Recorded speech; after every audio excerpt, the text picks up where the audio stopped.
Hey, this tutorial is to show you how to film things. Two different ways to film things from your computer, so you're not having to use your cell phone to capture images and things like that. So one is on your computer here under Finder. You can go to the photo booth. So under Finder, you can go to Applications and Photo Booth. And Photo Booth gives you the chance to take a little snapshot of yourself like this. Or you can take a video of yourself. And so this would let you take a video of you. And it'll do the same thing, countdown, and then now you're filming a video. And so this video, you can demonstrate how to do things. And then once you stop it, there you can save this. Now you're filming a video. Whoops. You can export that or save it to your desktop. So it's possible to just drag this literally onto your desktop, and then it'll stay there on your desktop. So, and then from there you could upload it to wherever you need to upload it. That's the plan. Another thing that I use to is, goodness, I need to move me.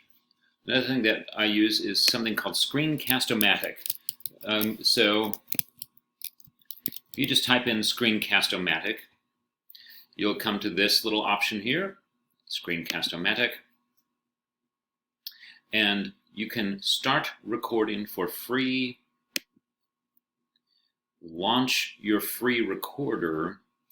I'm doing that right now, and I'm afraid it'll blow up if I try to run 2 iterations at once. But if you launch your free recorder, then it will let you film, and it will ask you, do you want to film only your screen, and then your students could only see what's on your screen, or do you want to film only you, or do you want to do this dual thing like I'm doing right here? And however you do it, you can film it. If you're not happy, you can delete and film again, and delete and film again, which is what I compulsively do. And then when you have you're satisfied with it, you can save it, and you can save it as a file or as an MOV file, I think, that you could upload to Google Drive, or you can save it as a YouTube video.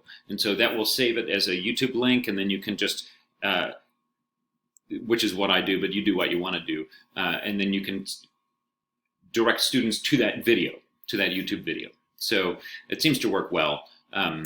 Anyway, if you have questions, you can just ask them. Alrighty, go be awesome.